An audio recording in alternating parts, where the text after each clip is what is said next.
Hello and welcome to Brian Moore's Full Contact with the Telegraph. It's as you were in the 2021 Six Nations, with France and Wales remaining the only undefeated sides in the competition after a week of controversy on and off the pitch. Wales made it 3 from 3 with a bonus point win over England in Cardiff, and in doing so picked up the Triple Crown.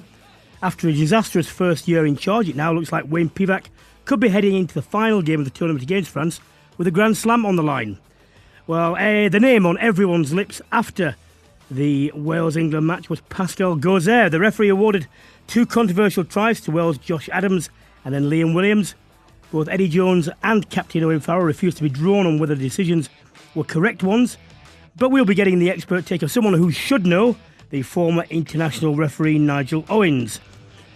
France remained undefeated, but they missed a chance to strengthen their grip on the Six Nations trophy after their match with Scotland was called off 3 days before it was due to take place.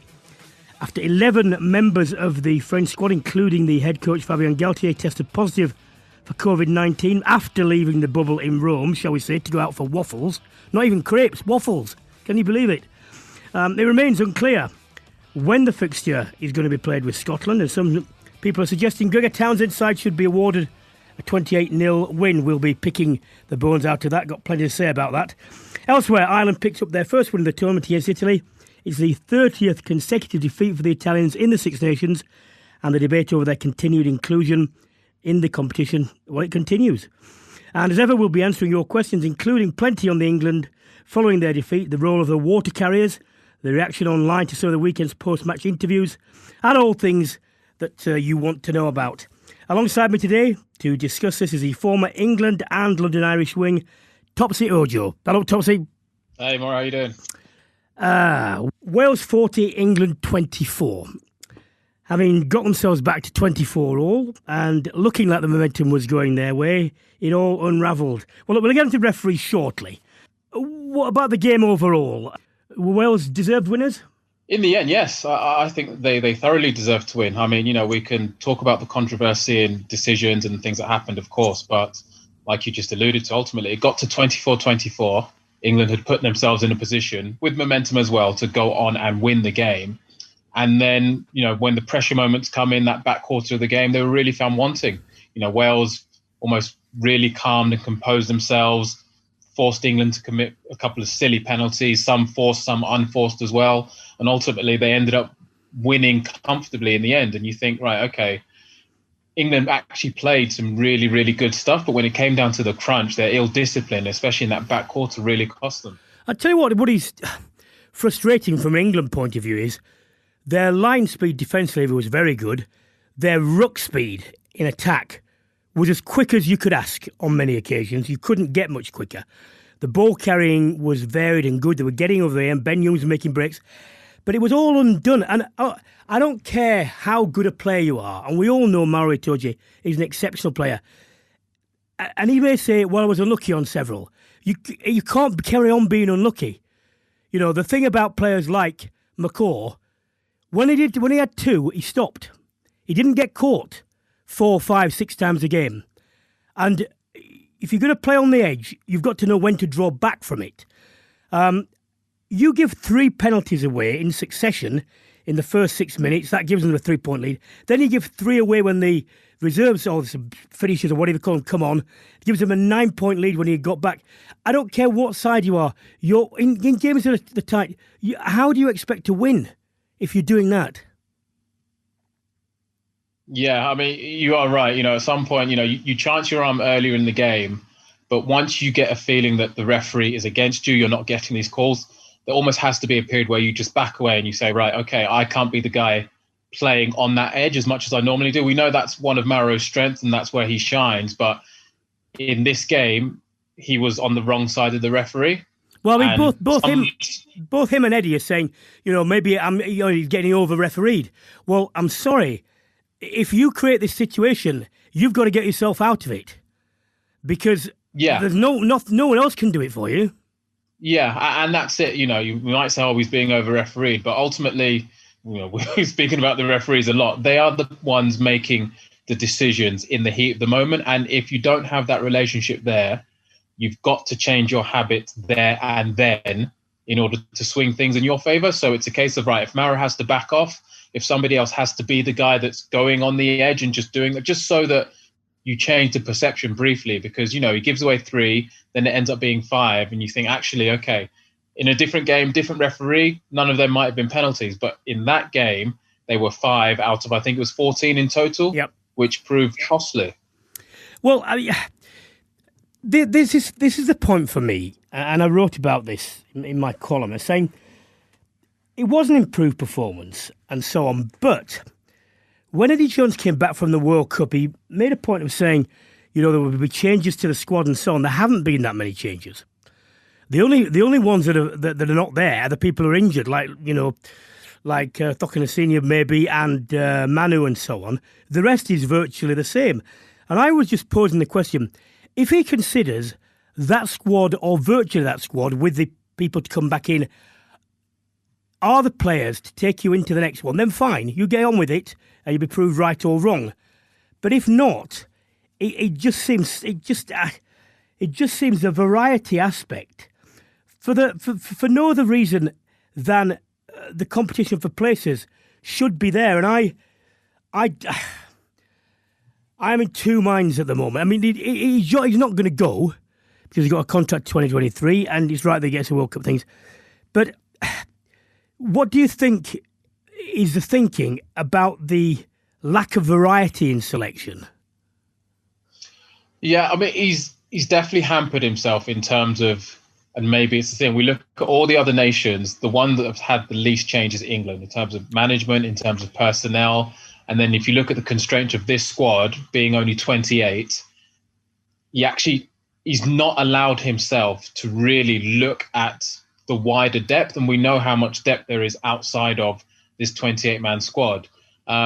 He also has a lot of history where players are tearing it down in the Premiership and for whatever reason refusing to pick them or delaying picking them. You know, it took so long for Jack Willis to finally come through. We were screaming, he should be in, he should be in. He finally got in, of course, unfortunately now injured. And the same is being said of the likes of Don Brandt, both Simmons brothers, etc. Harry Randall, maybe should we have seen him earlier before he got injured. So I think at some point in, not this tournament, of course, in the next year, there needs to be an injection of something fresh. Reinvigorate the squad to push competition as well. Like you say, you know, we've had these guys that come to my head now. Ollie Thorley was flying last season, came into the squad. Of course, Watson and May are outstanding, but just give him more opportunities to create more competition. At the moment, he doesn't have that. You know, we've talked about droppables and undroppables. At the moment, there's no chance of much change because he has only 28 players to work with. Once we start looking outside that pool, then things will open up a bit more. And maybe even this summer with the Lions will force him to test his hand, really expose some new players, and maybe come next autumn, next Six Nations, we'll now start to see a different evolution. Well, one thing he could do, because he can't do it in terms of personnel, he could swap people around positionally, like try and see whether it is a fact that Watson will be better as a fullback. Although Daly had a much better game, you know, and with Daly on the wing or outside centre, with Slade moving to inside centre and so on. That's something he could do. Yeah, absolutely. I mean, he's got combinations he can work with. You know, I mean, even like they played much better. I would love to see Watson at 15.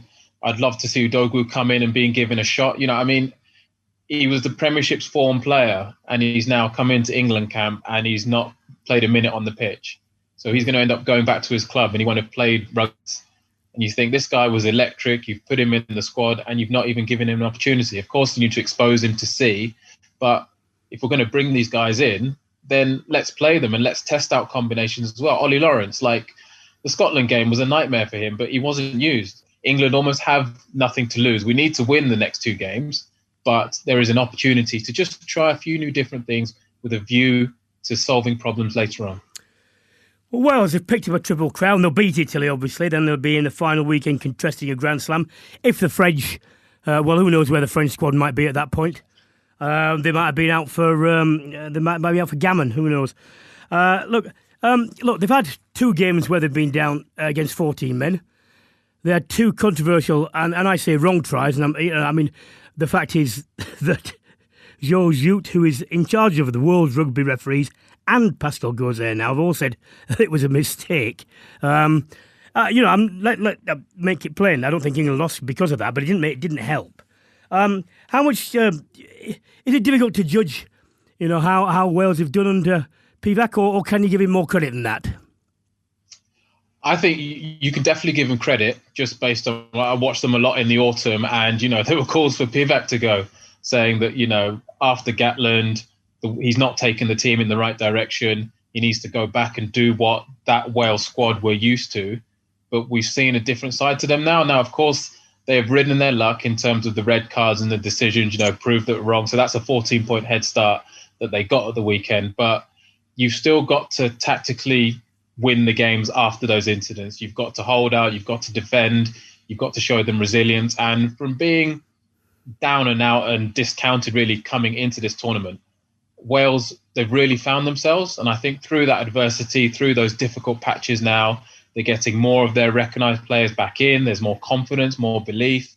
From the autumn as well, they've unearthed some talent, Reece Zammit and Sheedy in particular, who was brilliant when he came on. So you have to give credit to Pivac for getting the ship now steering in the direction he wants. But then, of course, the players as well. They've now almost come on board, which was a lot of the chat in the autumn saying maybe they just need to adjust to his style of play.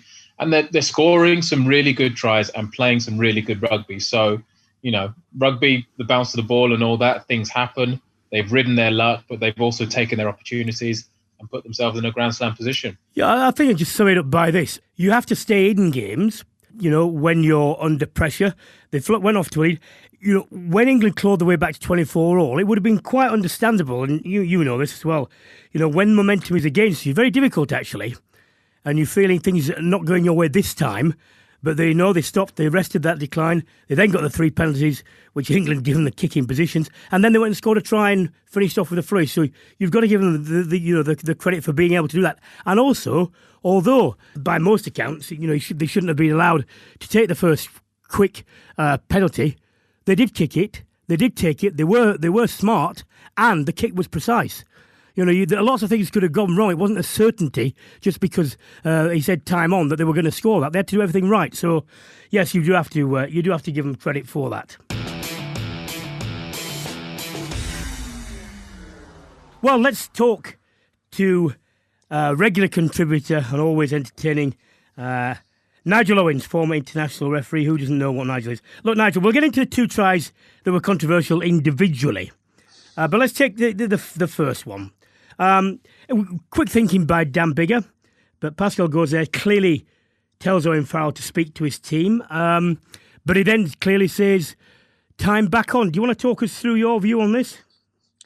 Yeah, it's very clever by Bigger, as you said, and he did the same thing 2 years ago, same fixture, same referee in Cardiff as well with Anthony Watson when he was yellow carded, and then they sort of gave a directive out after that then that you must wait for a player to be replaced by the sin bin player and stop the clock so it wouldn't happen again. Now, what happened this time is you can clearly hear Pascal speaking to Owen Farrell about the penalty count, and quite rightly so as well, because it is mounting to go and speak to his players. So he puts a time off. So there is an expectation now on the captain to speak to the players. So the players are in the huddle, he speaks to them.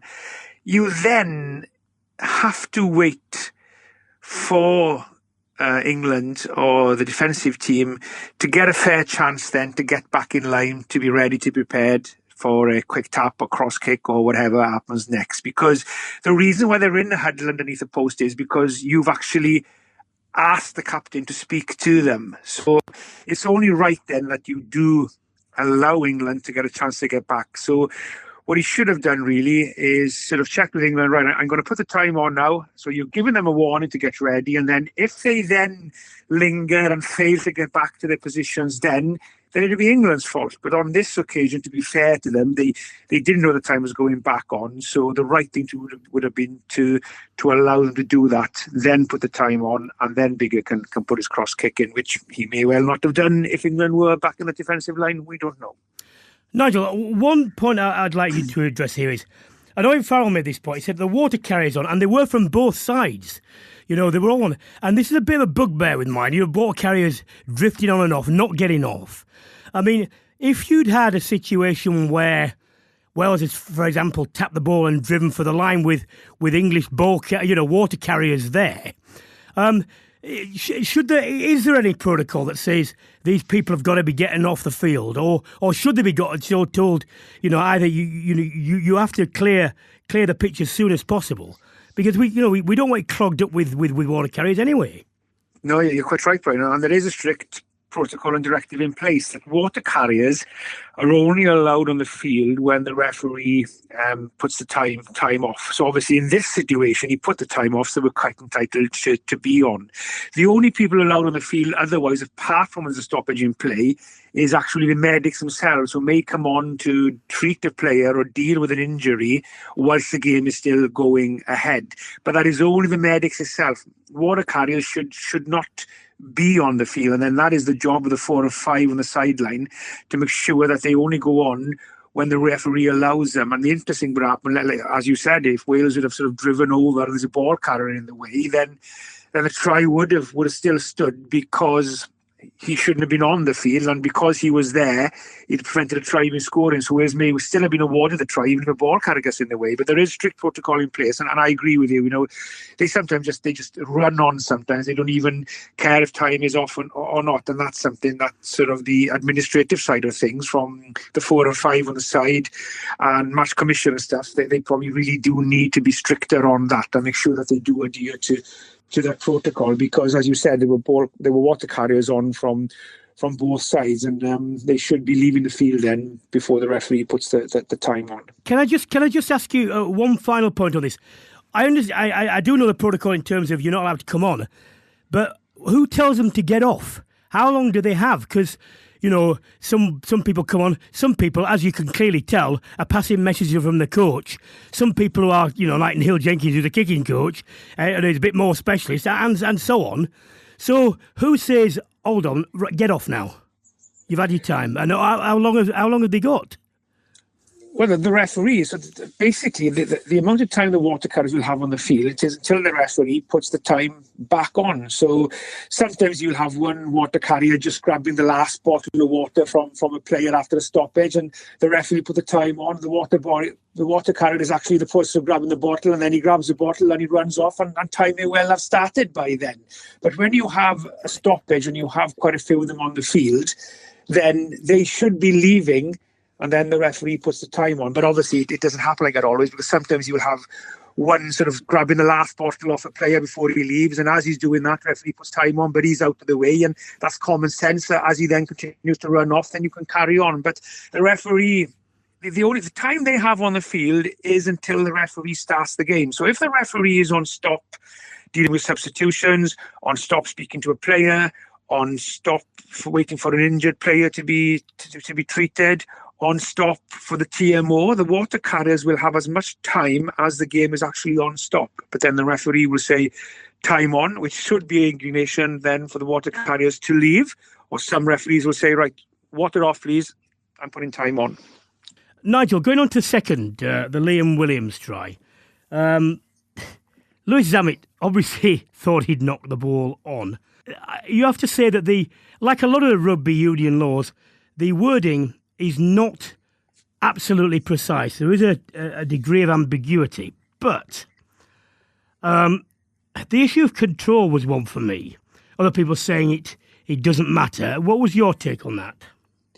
Yeah, you have to understand, this is a very sort of difficult decision for the match officials. I particularly remember as well now that they are actually taking information given to them from the TMO as well. Although they can see it on the big screen, sometimes if something is really, really minute and, you need to be sitting in front of HD screens and stuff, and so it's really down to actually see if somebody's hand has touched the ball, has it touched the line or not. So it is a very difficult situation, particularly in that pressure moment for the referees to make a decision. We must not forget that, and I've been in that situation myself. But the law around actually a knock-on or losing control of the ball is pretty simple, to be honest, Brian, and it is.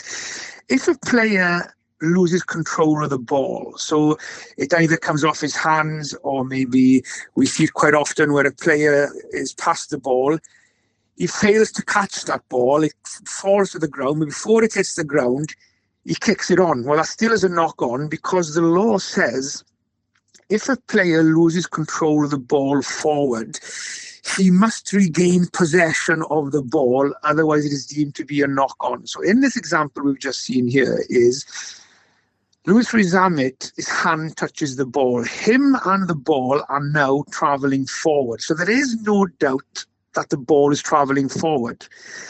As he's travelling forward, the ball then goes down out of his hand. It hits the sort of side of his thigh, onto the back of his leg and backwards, and then I think it goes forward off an English player.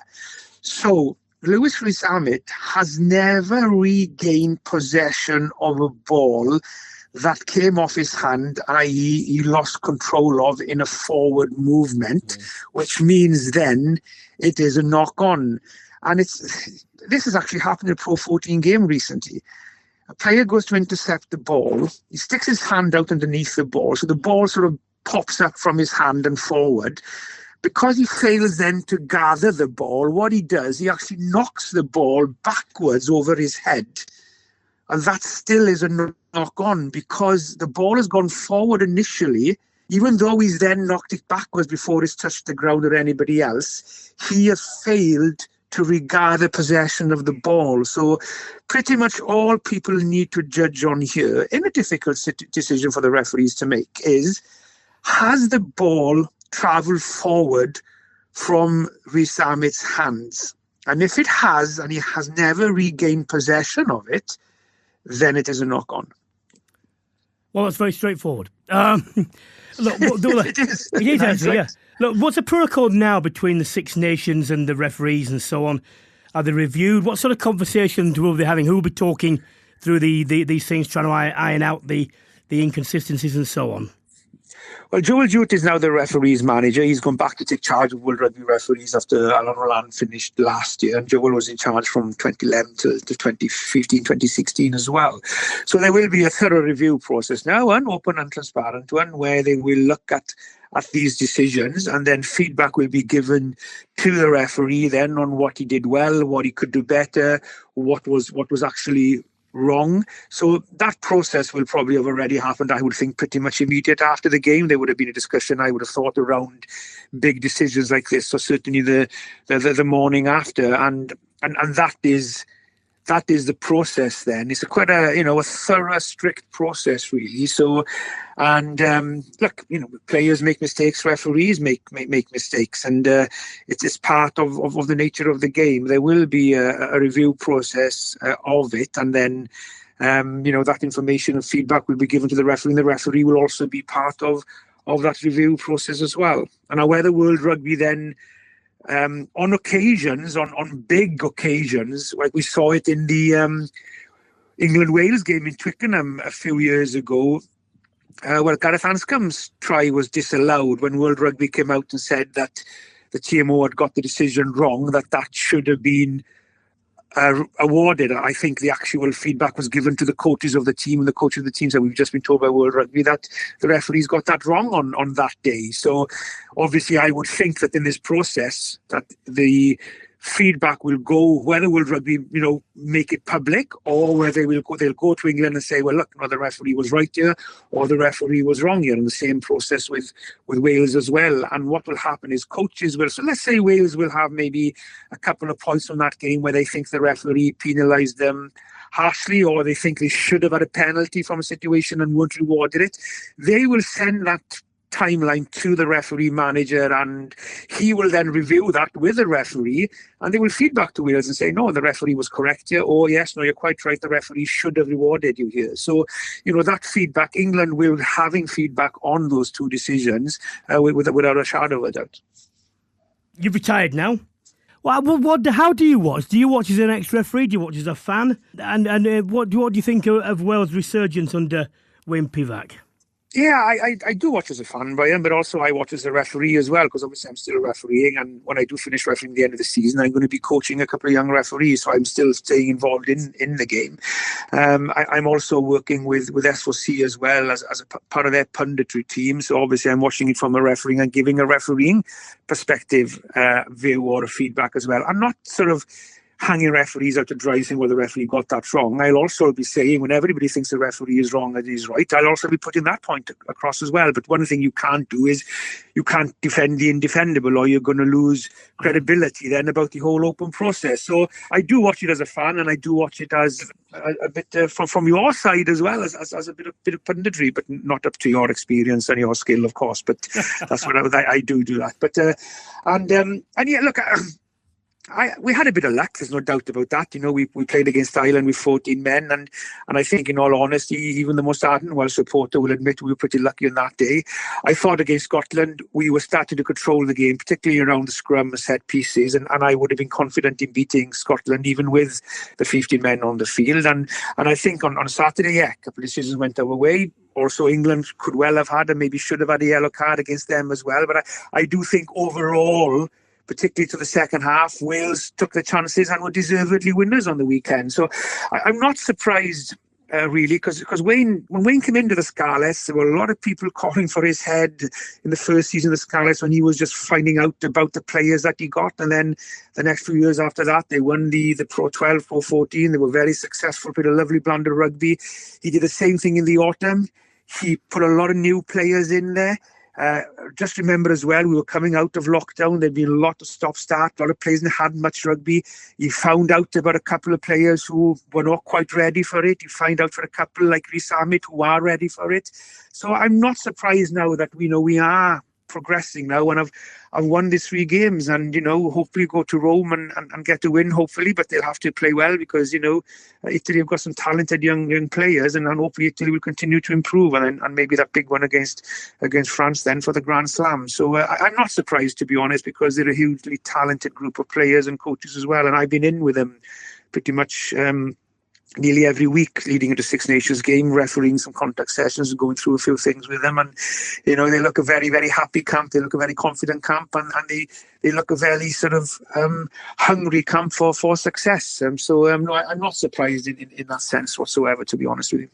Nigel, thank you very much for clearing these things up. It's great to speak to you. I'll let you get back to pleasure, Brian. Let you back to your tractor. Be careful. Remember, agricultural machinery, very dangerous. I will be.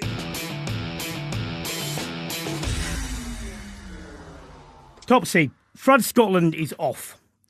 It was postponed on Thursday last week after an outbreak of COVID in the squad. Turns out not only the men's senior squad, 15, the 7th squad and the under-20s have got that. After blaming the Irish to start with, it now turns out that Fabien Galtier, at least, has been pinned and admitted breaking the bubble, going out for waffles. It took the French sports minister, Roxana Machinot, to threaten to pull them out of the Six Nations for breaking the rules if they didn't do a proper investigation, because Bernard Laporte had said everything was fine and tried to come up with an excuse. What do you make of all this? What should happen now? Oh, I mean, this is really messy. Even listening to what's come out this morning as well around, Laporte basically threatening some of the players to stay in line and to not break ranks and to really tell what's happened. It's almost like the more you pull on the thread, the more we find out. And I mean, to be honest, obviously I want to see the game played. I think, that's the fair result. We keep a bit of integrity in the competition. But if it turns out that we can't get this game played within a certain amount of time, a decent amount of time, the season's condensed as it is, I've no issue with Scotland being awarded the points, because France were the ones that really wanted strict protocols in place to allow the tournament to happen in the first place. And the manner in which they've broken ranks and then tried to conceal it, and now things are coming out, as much as we can't blame this virus does whatever it wants, it's their responsibility to keep their bubble intact. Topsy, when everyone agreed to these rules, I presume they at the basis of this was that everyone was going to do it in good faith, and they were there to say, well, look, if you everyone knows you can be unfortunate. Something can be introduced from an outside source which you can't anticipate, but as long as you've done everything right, we're not going to penalise you for that, because we know this happens. It was not for people to break ranks and then lie about things and try to cover things up. And that alone, to me, is enough for the rest of the nation side. They should say, I'm sorry, it's your fault. We can't prove, actually, that these breach of bubble procedures caused the COVID outbreaks. But frankly, the way you've acted is not in good faith. And these we're entitled, I think, to change these. And we've got to remember, whenever it is played, it's quite likely that Scotland, well, maybe and France actually, will, because of the club situation, will not have full teams. So when you're talking about the integrity of the competition, if you've got two second teams, or virtually that's not what you want either, because just because the fixture's being played is not reflective of where it should have been played. But, you know, and the thing going forward is, I don't know where we're going to be in a week's time and so on, because it's, you know, who knows whether the virus, whether the isolation periods, and the problem is, if something happens which is a complete accident, no one's going to believe them now, are they? Yeah, I mean, they've created a massive mess for themselves, and like you say, you know, that in good faith, you know, it was trusted every team would do the right thing so that we could get this tournament, which is so important. You think the millions of people at home watching this, and we would have loved to have seen a proper conclusion. And now, based on their behaviours, which have gone against everything that we wanted to agree upon, it's now in jeopardy. So I think there's still some more stories to come out. I think the more we dig into this as well, more lies, more stories, and I mean the outcome. Who knows? But it comes down to this as well. And look, this is all right. It has been anti-French, but with good reason. The fact is, why are they special? Everyone else is doing it right. Everyone else is playing by the rules.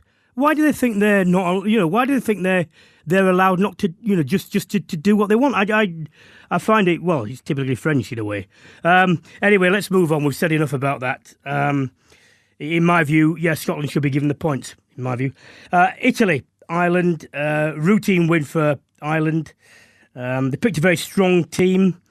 They've got remaining games against Scotland and England. It will be interesting because the English obviously need to scrap now because they've got Ireland and France. But let's look at Italy. It's 30 defeats in a row, 139 points conceded in 3 games this year. Everyone says this. I'm sorry, I'm going to have to give the same answer as I've given before, but let me give you a chance to put your view on their inclusion or whatever. I think I know what you're going to say, but... Yeah, I mean, it is really tricky. I mean, they're not going to give up their place because, you know, they have rights and everything. And, you know, they see that as vital to not only the national team's development, but their club game as well. You know, I think someone said, you know, literally Italian rugby would disappear without the Six Nations. That being said, I think they're in a position now where they really need to prove that they deserve that spot.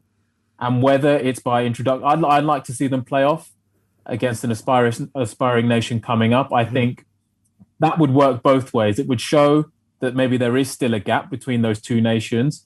It would make Italy prove that they are still kind of that 6th team that deserve to be in there. But even from their own point of view, I mean, I see what they're trying to do now with young players and trying to introduce a new way of thing. But those guys need to learn how to win games.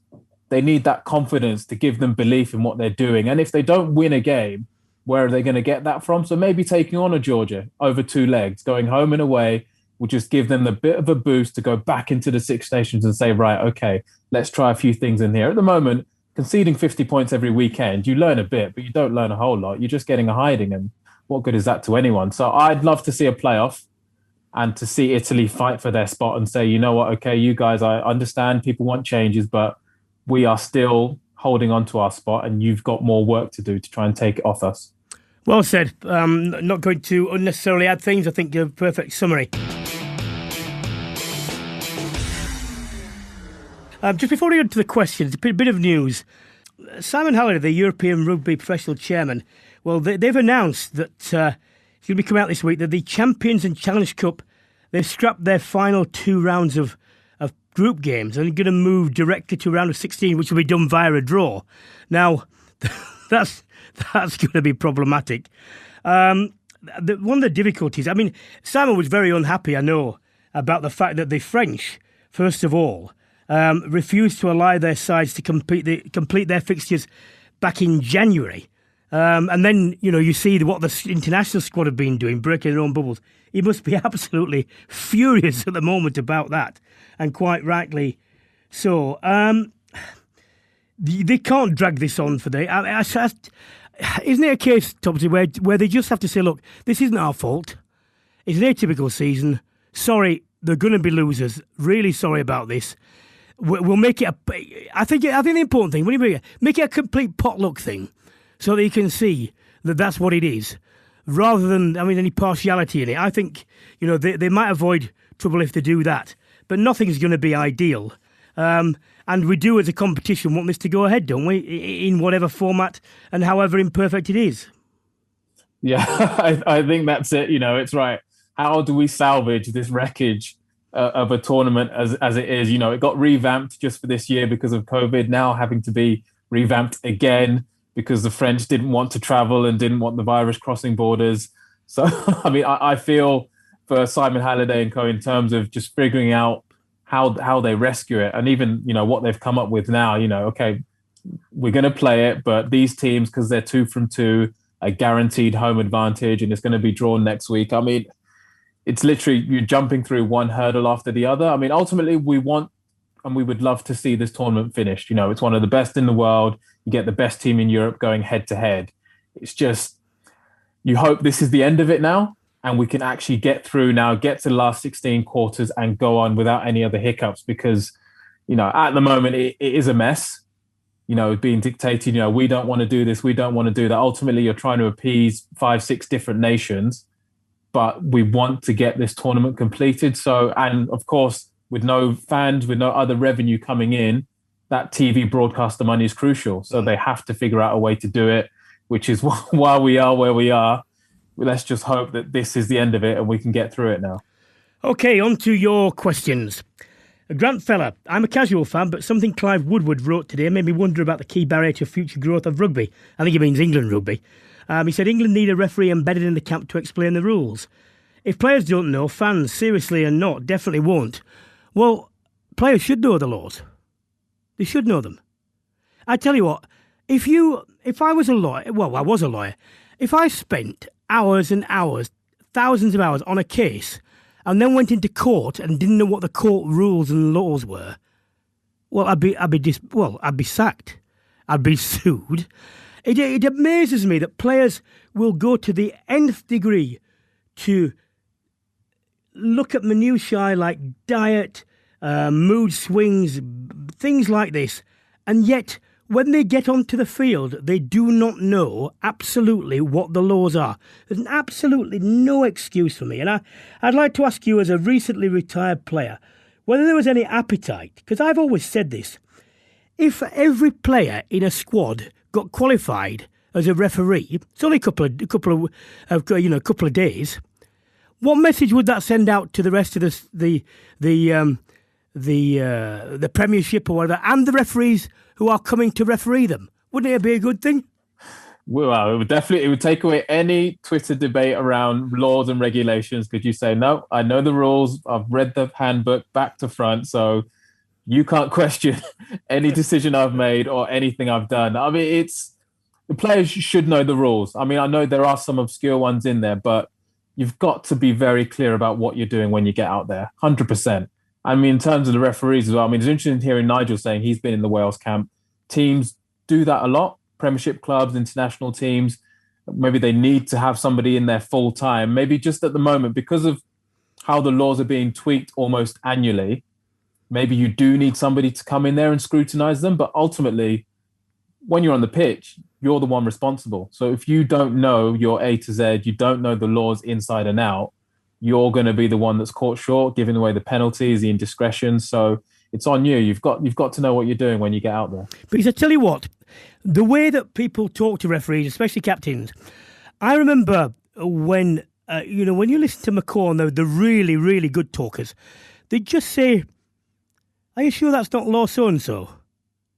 And the referees are thinking, "Oh, well, one, he knows what the law is. Now, is it? Therefore, you're thinking, he's not just saying, is that right? Oh, you can't do this. Or he's saying, oh, because that puts doubt into a player, and you're just chipping away. They should know the laws, and if they don't, they should be made to know them. And if that includes having a referee there, then fine. Cameron Barkley. Eddie Jones has picked players that are consistently underperforming, continue to remain in the England team despite there being better options in the Premiership. Which of these players do you think needs to be given game time? And then he's given examples: the Simmons brothers, Smith, Devoto, etc., etc. You touched on this. Do you want to just give us three or four names that you would like to see given the opportunities? I mean, Lawrence, actually, Ollie Lawrence given a proper go. That's one. Who else do you think? Yeah, I mean, Ollie Lawrence definitely would love to see him back in and see him used properly, given the ball, and let him do what he was picked to do. I'd love to see Watson have a run at 15 and Paolo Udogwu brought in. I'd love to see either Simmons or Don Brandt play as well, because Billy needs competition. He needs competition to fuel him, to get him back to his best, to really put the pressure on him. And at the moment, like I said, with the way the squad is, he's the only number 8. Out-and-out number 8. I mean, Ben-El can cover there, but he's not an out-and-out 8. So those are a couple of players as well. I feel for Joe Simmons as well, in terms of, I think, his form over the last 18 months, what he's done for Exeter, in any other squad would have put him in there, but with Ford and Farrell ahead of him, was always going to be tricky. Stephen Jones is asking about the controversy of the first 2 tries. He's saying, will that obscure the real issue, which was lack of composure and leadership once it got back to parity? No, if you're sensible, it doesn't obscure it, because everyone knows that, when you've got back into it. I tell you what, for me, it was having done the hard work, having clawed yourself back from the disappointment, and it will have been crushing disappointment, because remember, these sides were going to be close, and you think, God, we've been given 14 points has gone against us. You get yourself back into it. It was just the tame way in which 3 penalties successively, all kicking at goal, 9 points, and then the try. The try was an add-on, and Wales did a job on England, because England were down at that point. But it was 3 penalties in succession. And this is the point about penalties. If you give 1, they give 1, you give 2, they've 1, and so on, then it generally can cope. If you give 3 away in succession, even if they're not kickable, you are definitely going to be on the back foot because of the range of touch finders and so on. And they simply cannot afford to commit in this way. So let's do that one. Let's have water carriers. Rob Allen, should water carriers just be that? You could give youngsters the opportunity to meet their heroes and feel involved. Medical staff only allowed to discuss treatment. No communication link. Management limited to influence at half-time or through use of the bench. Topsy, you know what goes on. Water carriers carry all sorts of messages, don't they? Not just water. So I think it's a good idea, actually, frankly. When you see Neil Jenkins coming on, talking to a kicker, I mean, he's the world's kicking coach, the water carrier, come on. I mean, he's not doing anything wrong. And Wales, like other teams are exploiting the loophole. I would just like to see it carried. In fact, the whole thing, to me, like Nigel Owens was saying, when do they get off, when do they get on? What's your view on this? Do players need all these water breaks? I would say they do. They maybe don't need as many. And if we're thinking about how we speed up the game as well, we don't want all these stoppages. Like I say, teams are taking advantage. If they're allowed to get on and the water carriers can bring messages on, look at tactics.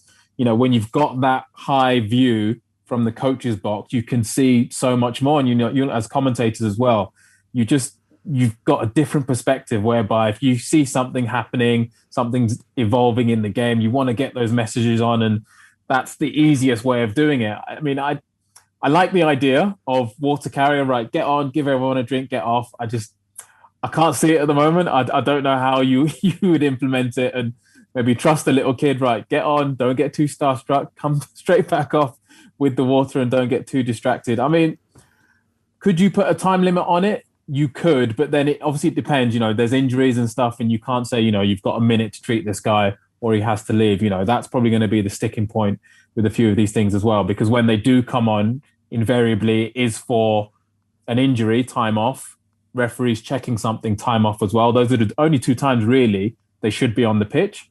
So, it's hard to say in those moments, right, okay, there's a time limit on how long they're allowed to be on the pitch.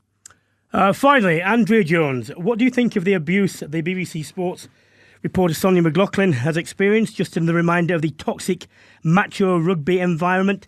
Andrea, let's say a few things here. I mean, Sonia is a colleague of mine. She's a friend of mine. I do happen to think she's very good at her job. It's not easy to pitch interviews afterwards, especially when you're aware that if you don't ask questions that people want answering, they will give you abuse anyway. The fact is this.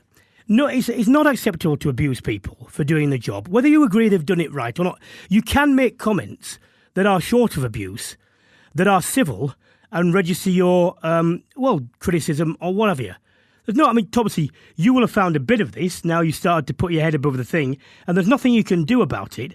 But it's not, I don't think it's a macho, I don't think it's a male rugby thing. I just think it's the incivility and quite often the product of social media allowing people to be anonymous and make comments from the convenient and cowardly anonymity, which they wouldn't say to anyone's face. Yeah, and I think that last point is the big one.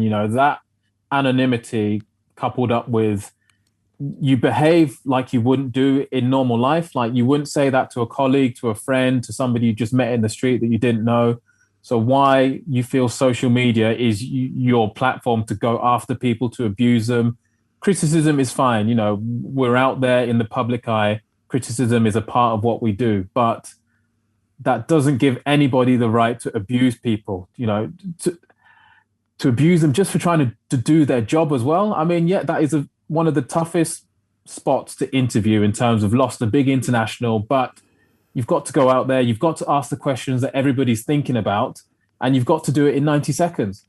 So, there's no excuse for the abuse that came Sonia's way. Like you said, she is brilliant.